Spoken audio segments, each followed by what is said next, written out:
নমস্কার, শুভ সকাল। আজ আমাদের আলোচ্য বিষয় শ্রীগীতার 40 নম্বর শ্লোকের বাকি অর্ধাংশ।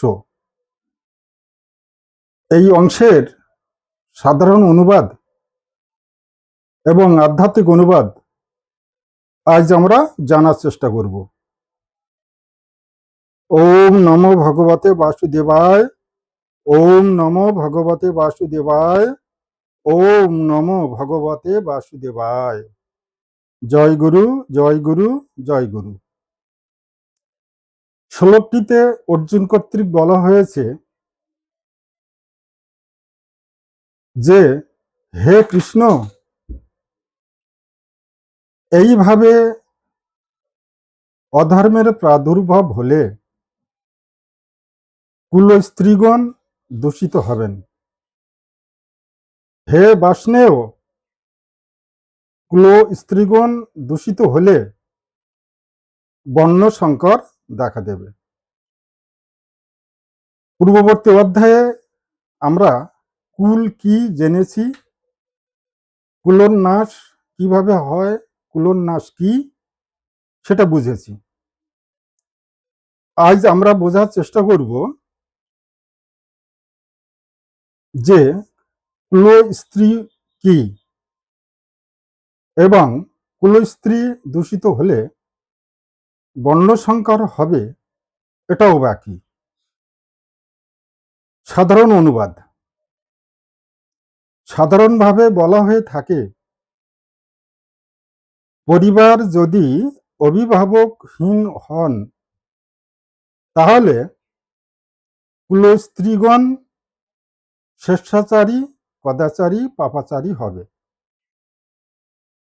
শুধু তাই নয়, যদি স্বামী কদাচারী, অধর্মচারী হয়, পরোক্ষ বা প্রত্যক্ষভাবে সেই পাপাচরণের ফলে নারীগণের পদচ্যুতি ঘটবে। এই সকল নারীগণ পাপধর্মী এবং দুষ্ট বুদ্ধি সম্পন্ন হন। এই সমস্ত নারীগণ যে সকল সন্তানের জন্ম দেন তারা দুষ্ট বুদ্ধি এবং পাপাচারী হয়ে জন্মগ্রহণ করে। সমাজে এমন কোনো অধর্ম থাকতে পারে না যা না তাদের দ্বারা অনুষ্ঠিত হবে। অতি প্রাচীনকাল থেকে এই বর্ণসংকর বা মিশ্রণ ব্যবস্থা চালু ছিল এবং কঠোরভাবে এই মিশ্রণ ব্যবস্থা থেকে সমাজকে বা পরিবারকে রক্ষার জন্য প্রচেষ্টা ছিল। কিন্তু অধুনাকালে এই বর্ণসংকর বা মিশ্রণ ব্যবস্থা সমাজে অনুমোদন লাভ করেছে এবং ভবিষ্যতেও এটা বহুল বিস্তার ঘটবে। হ্যাঁ, এটা সত্য বটে, কাল ও বিবর্তনের প্রভাবে সমাজ ব্যবস্থার এই সংমিশ্রণ অনিবার্য। এ না হলেও একদিন, এক মুহূর্ত আমাদের চলতে পারে না। তবে কথার কথা হলো এই যে এই সংমিশ্রণ যে বিভীষিকা হতে চলেছে সেটা আমাদের নজরে আসছে না। সংমিশ্রণ যে সর্বক্ষেত্রে দোষণীয় সেটাও নয়। এমন অনেক সংমিশ্রণ আছে যেটা আমাদের জীবনের পক্ষে উপাদেয়। তবে বেশিরভাগ সংমিশ্রণ আমাদের শরীর, মন, বুদ্ধির ক্ষেত্রে, পরিবার, সমাজ, রাজ্য, দেশের ক্ষেত্রে ক্ষতিকারক। যেমন বলি, খাদ্যের সংমিশ্রণ। এমন অনেক সুসংমিশ্রিত খাদ্য আছে যেগুলি আমরা গ্রহণ করলে আমাদের শরীর, মন, বুদ্ধি, পুষ্টি লাভ করে। আবার এমন অনেক খাদ্য আছে যেমন তেলে, দুগ্ধে, দধিতে, ঘিতে যে আমিষ খাদ্যের সংমিশ্রণ মেশানো হয়, সেটা গ্রহণ করলে আমাদের শরীর দূষিত হবে, রোগগ্রস্ত হবে এবং আমরা অল্পায়ু হব। যাই হোক, এই সংমিশ্রণ পরিবার, সমাজ, রাজ্য, দেশের গণ্ডি পেরিয়ে পৃথিবী ব্যাপ্ত হয়েছে। কি শিক্ষা, কি রাজনীতি, কি ধর্ম, সর্বক্ষেত্রে এই সংমিশ্রণ এক বিভীষিকাময় অধ্যায়ের সূচনা করছে। শিক্ষার প্রভাবে নারীগণের আচরণ, ব্যবহার সবকিছুই পুরুষ ভাবযুক্ত হয়ে যাচ্ছে। তদ্রূপ পুরুষরাও নারী ভাবাপন্ন হচ্ছে।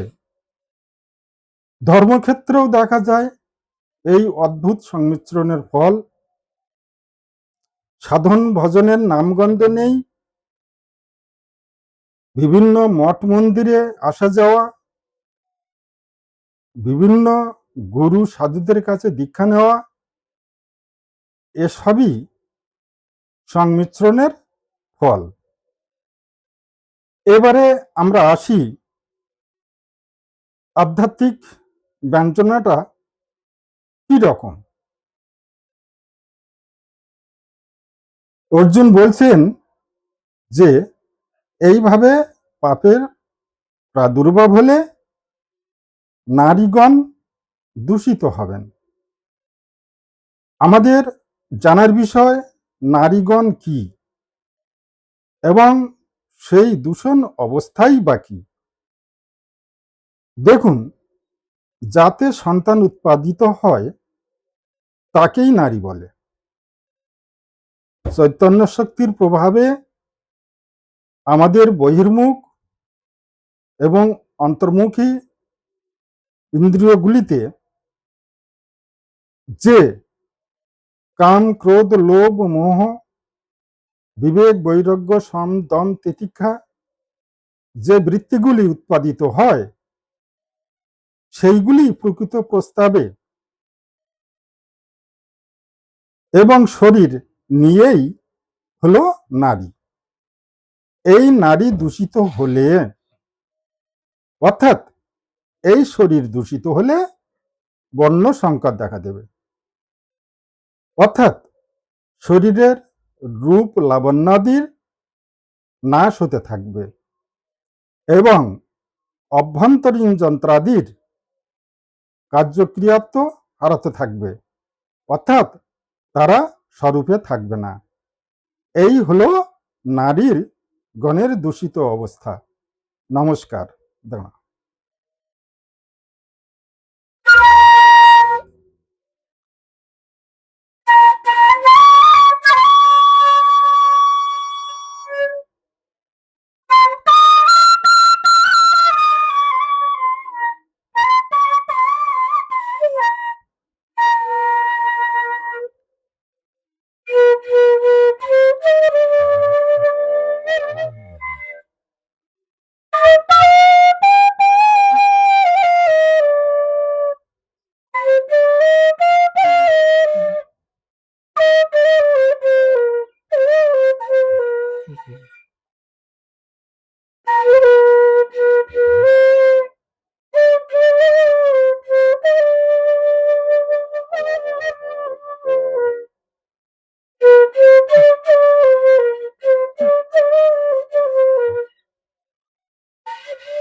নমস্কার।